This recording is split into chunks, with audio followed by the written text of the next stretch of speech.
I want to welcome you to an all-new podcast. And for those of you who have already subscribed or followed the Bryan Samms podcast, I want to assure you, you're in the right place. This is Bryan's all-new podcast, and it is the same great content, but with a renewed focus.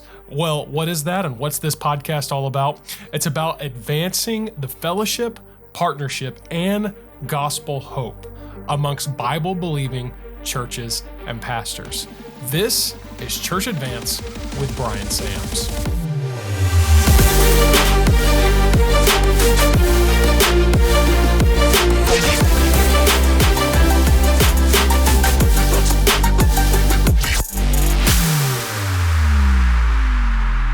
Hey everybody, welcome back to the podcast, and today is the first week of January 2023. Happy New Year, Luke. Yeah, Happy New Year to you, Bryan. It's good to be here, and it's weird, we're on video. So we're on video. We're gonna have to get used to that. Yeah, it's camera over there, camera here. And I got to make sure now that I'm recording the podcast, I comb my hair. Yeah, we gotta look good. Yeah, we gotta look good. It's hard. Yeah. It's hard. I've got the face for radio, so it's a challenge, but hey, we'll make it work. Yeah. So, and of course, Happy New Year to everybody out there. I hope this year is just an awesome year where you serve God, stay faithful to your family, reach people for Christ, and attend the Church Advance Conference in just a few weeks, really. So excited about that. And, also, today is actually the inaugural Church Advance with Bryan Samms podcast. Yes. New format, new year, new way, new co-host. Yeah. Hey, how's it going? And so let's talk a little bit about the new Church Advance podcast. And let's talk first about just like some of the changes that should be obvious now with the new year. Yeah, well, I think at this point we have rolled out we've gone to the weekly format. Yeah. So we've been rolling out some as we ended 2022, we were rolling out some episodes from Church Advance 2022. So we had sermons from H.B. Charles and Kerry Schmidt, Kurt Skelly.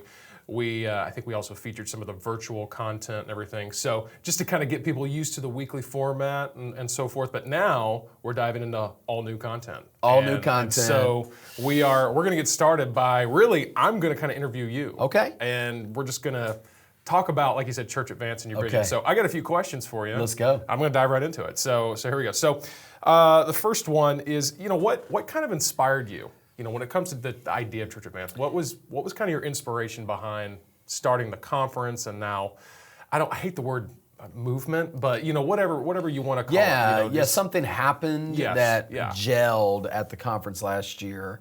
So first of all, to answer your first question, what inspired me to start the concept of Church Advance was a friend of mine, Pastor Brent Armstrong, who has been on the podcast before, is a tremendous pastor, Tucson, Arizona. Many people may not make this connection, but when I first started in ministry, I served at his church. And so he was one of my first pastors, like ministry pastors. And I was the staff evangelist at his church when he was in South Carolina. And we have maintained a lifelong, close relationship. And he called me, good night.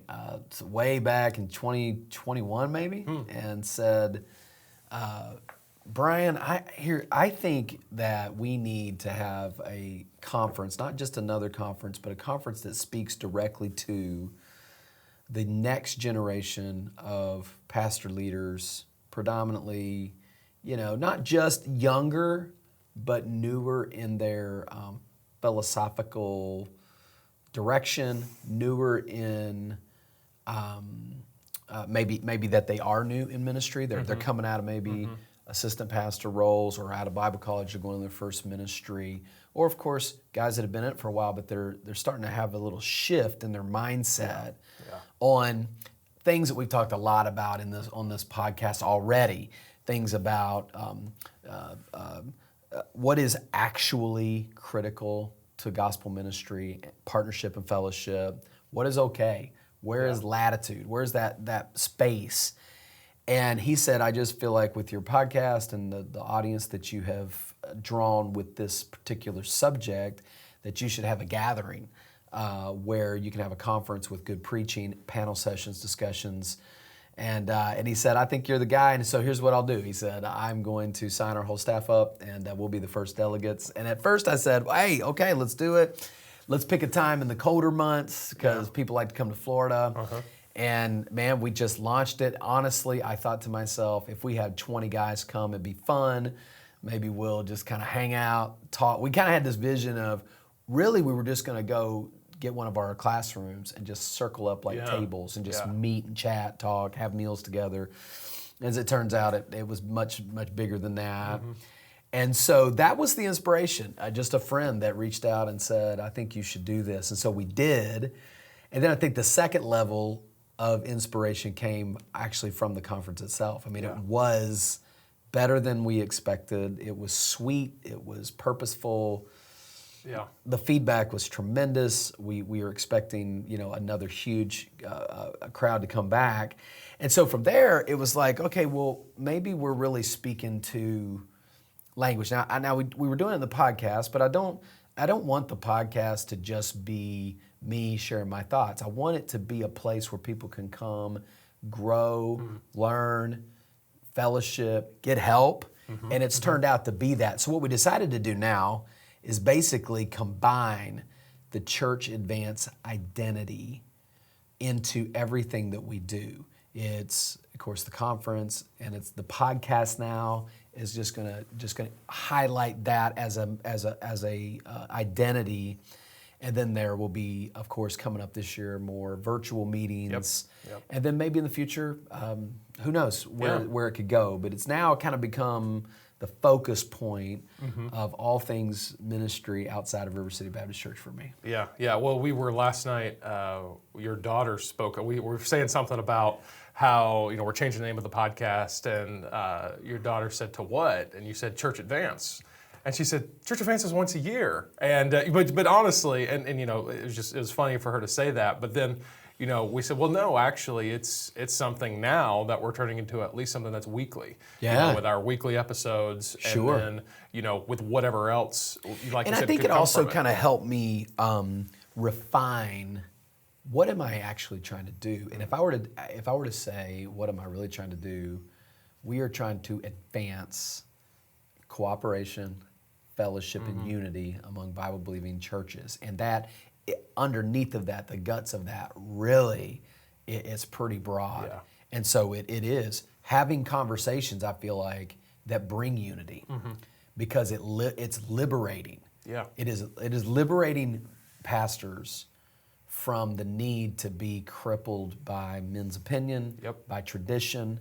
And I mean, you know as well as I do, the emails, the phone calls, now even coaching and other things that are happening that I've never asked for, never tried. It just, we started this conversation. And all of a sudden, it is really, I can take you to pastors who have really felt the need to shift even where they were or how they were leading because they were trapped. They were having to teach things, say things, identify with things that they didn't even believe because of just the culture.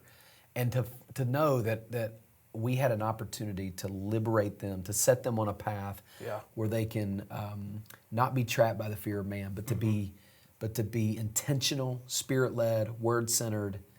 Man, it means a lot to me. I mean, it's seriously, I guess the way to put it is, it's my path, literally, my exact path. I just get the joy of sharing it with everybody. Yeah. No, that's good. And I mean, really, the nature of that was something else I noticed about the conference and then the podcast is the nature of. I mean, it's your brand, if you will, and I noticed that the same type of. You're not afraid to go there, if you will, and that was the case at the conference as well. I mean, of course, the biggest downloads that we get on this podcast as of now are anything.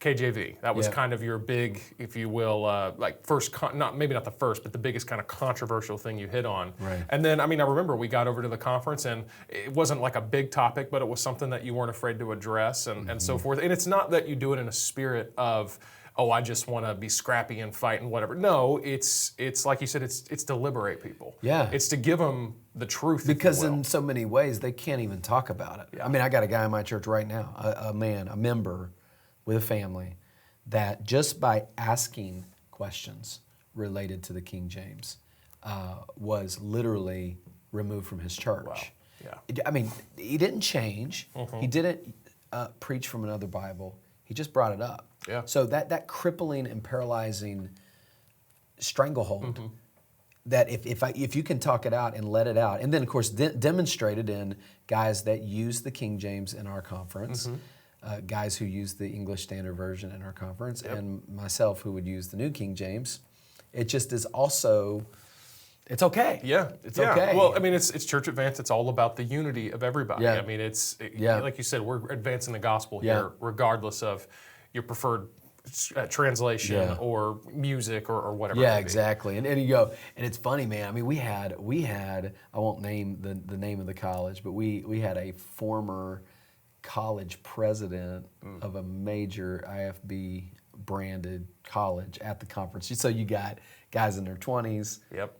Just getting ready to take that first church or in their first church. So you got this guy in his 60s who, after all these years, found himself freed to start pursuing God. And what a joy to know that guy's going to get to finish strong like that. Of course, he's going to get labeled and branded and blasted. Sure. Yeah. And I think because of that, this conference and our brand here is a welcome mat for the conversation. And even you were there at the specific conference. There's a couple things that even me and like Kurt or me and Carrie would not necessarily see eye to eye or do the same. But the very fact that we are all close friends and we are working strategically together on many initiatives should be also an example of how it should be done. And so I reach both ways. I mean, I have strong Southern Baptist friends who are far more progressive with standards and things like that than those. And then I've got, Kurt, who's been in a very traditional vein himself, even though he's not. His church and himself practice things more conservatively, if you will. But so I think what I'm trying to do is reach both ways. I mean, I'm getting ready to have a pastor's conference. A revival conference here at our church, and literally every speaker is independent, Baptist, solid, Bible preaching, conservative at my conference. Yeah. It's not like I'm trying to be. I have in fellowship and work with who I believe people who love the Lord, love the Bible, and aren't caught up in these kinds of things, and that goes both ways. Yeah, it does. Yeah, and that's a good point. I being younger, millennial, whatever, and what I do is church media. That's kind of my business, if you will. There was a time, I'll be honest, where I was really obsessive with the trendy stuff. There was because I grew up my whole life in the more conservative, traditional, you don't touch the trendy stuff because it's bad, whatever. So then I kind of, for a couple of years, went the complete opposite way. I'm just all into, okay, what can we do that's hip and cool and trendy? And I'm not saying there's anything wrong with that extreme or the other, but I think, honestly, I can say Church Advance played a role in it as far as coming to the conference back in February or February 2022, just kind of realizing that, it's not about your methodology as much as it is your method or your message, rather. Right, for sure. And, like you said, and I love that about what you're doing. You're pulling, if you will, like you said, from both sides. You're just saying, hey, let's all come together and realize we're on the same team. Yeah. It's an amazing day when you realize that some people that you have been told are bad on both sides. Think about this. You've got groups out there that they spend all they do is blast fundamentalism, independent Baptist. It's like their whole identity. Yep. And I'm sitting there going, but there's so many great, amazing. Most of the people that I'm friends with, still to this day, most of the men that I admire, the men that train me, the men that are my close personal friends, almost without exception, are from that group. So am I going to spend my life blasting the people that I love, that I've been around, that I fellowship with, that there's no way. Yeah. And then on the other hand, I also had to learn that there are guys to the left of me, and I say to the left of me, I'm talking about from some people's perspective. Like I'm way left for some people. Yeah. But you come to my church and people are like, oh, he's contemporary, he's this and he's that. And I'm like, you've probably never actually seen a contemporary church. Yeah. Like you're probably really limited here. You think a cajon, is edgy. Yeah. You think an LED light is, edgy. Yeah, or a guitar. Girls or wearing jeans when they're singing is edgy. Are you kidding me? Like you've never been obviously to. Yeah, you've never been to Elevation. You've never been to Elevation. Have you ever watched it? Yeah. And again, I'm not even against them. Whatever. I mean, but to think that subjective right and left has got to be eliminated by. What are we all really focused on? If we can agree on really the gospel, I've come to the place where I think that is enough. And so to voice it is really the heart of what we're trying to do. Well, I mean, we covered a lot with just answering that question. I've got a few more for you here. So if it feels a little bit repetitive, but I think we started to touch on this. But I do want to ask, who is, maybe dive into this a little bit more, who is Church Advance for? Yeah, oh yeah. So you would almost think it's a demographic like pastors 40 and under. Yeah. But that's not accurate. It's less of a demographic and more of a ideology. It is targeting those who are waking up to the traps of traditionalism, legalism, and who are ready and willing to do what it takes to. I mean, think about Church Advance. It's not just advance. It's also how many times have we done things in our church services or said things or that hindered even the gospel message. I was at a meeting not too long ago in Orlando where Pastor Mark Hoover from Topeka, Kansas, I think it's Topeka, it's Wichita. He said God changed his life when the question came, what would I be willing to do? What cost would I be willing to make? Price would I be willing to pay to see more people saved? Yeah. I mean, it's a great question. Yeah. And that sounds very pragmatic, but there's a lot of pragmatism in ministry about what works, what does. I mean, it's oversimplified to say pragmatism is essentially wrong. Yeah, sure. I understand the dangers of it, but when we are failing at sending missionaries, we are failing at multiplying leaders.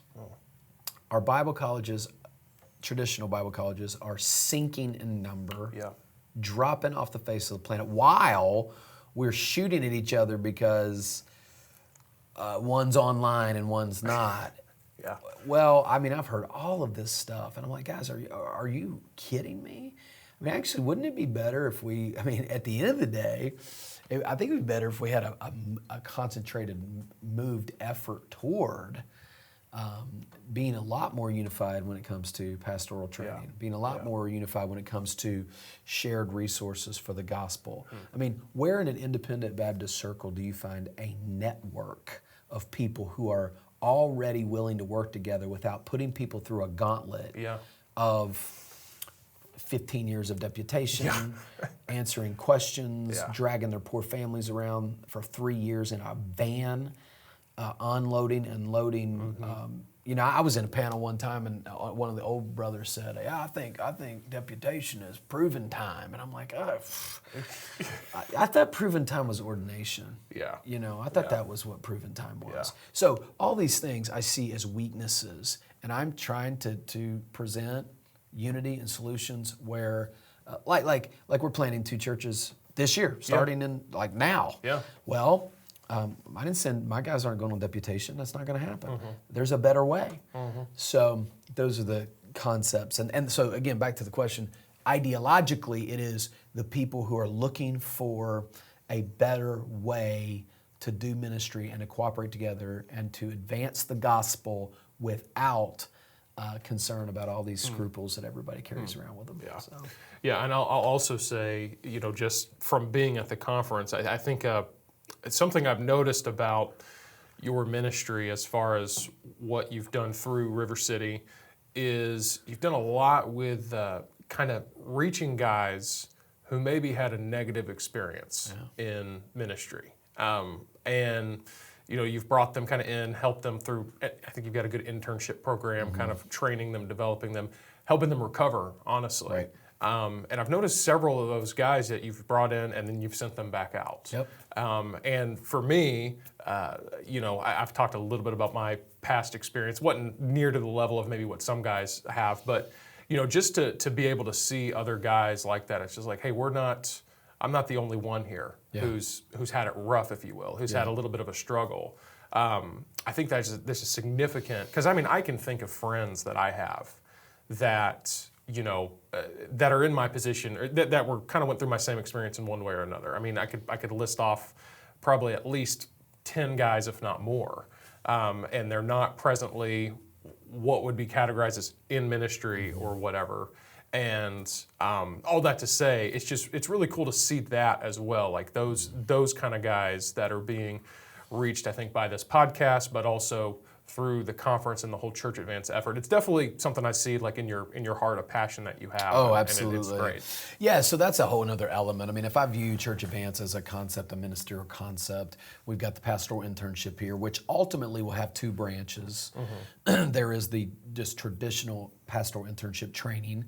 Somebody doesn't have to have gone through a difficult season where they don't want to go be an assistant pastor. They want to learn with intentionality from a senior pastor in order to be a senior pastor. And then there is the refuge side, and the refuge is the underdeveloped concept that we will launch when God frankly sees fit to give us some property. Sure, yeah. I'm looking for housing. I've never talked about this publicly, but what happens is a guy will need to leave ministry for a couple years. All of his training, all of his background and experience are in ministry, college degrees in ministry, coming from a pastor. Then he comes here and needs to get a job because he's not going to be paid and employed in ministry. Well, it's hard to find a decent job that can really help you pay your bills, and then when you got high rents and things like that. So what we're trying to do is we're trying to raise money or have just people give or donate properties, houses, apartment buildings, so that we can come in and renovate and make living affordable, much more affordable for a guy who can come in who doesn't need a job that pays him $60,000 a year, but he can come in and work. And we have several men in our church ready to employ them right now to help them get on their feet again. Wow. And if they didn't have the stress of a $1,700 a month rent, it's easy for them to make the transition. Yeah. So that's a whole nother underdeveloped thing. It happens all the time, just personally. I got two guys in my church right now, and you were here recently, and you didn't know who they were, but two pastors who are now sitting in my church who as recent as 2 years, actually as recent as a year ago, were pastors.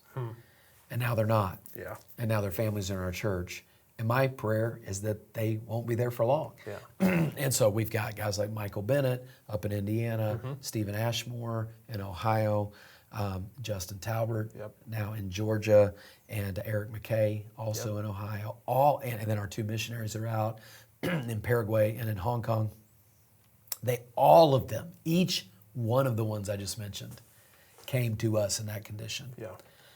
And God used our church. And advanced now a partnership with them, and now they're back thriving. And most of them are really doing super well right now. Their churches are, and they themselves are, which is more important. And like Justin, I was just thinking he had just this past fall, went to a church in February 2022, 15, 20 people. In the fall, they had a high day of 95, just off and running, off and running and back in the action. So this is what it's all about. Yeah. Yeah. Well, I think that's a great place for us to kind of stop the conversation, pick it up in the next episode. So thanks for being with us here on the Church Advance with Bryan Samms. I almost said the Bryan Samms podcast. We are. It's new. We got to get ourselves into it. We're getting into it. Church Advance with Bryan Samms. You guys have a great day.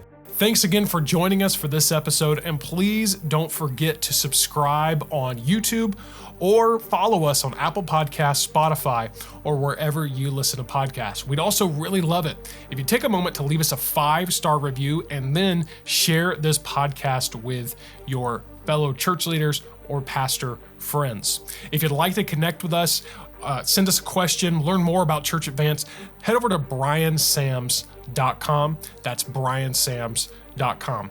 This podcast is hosted by Bryan Samms and produced by myself, Luke Clayton, and my team at mustangcrease.com.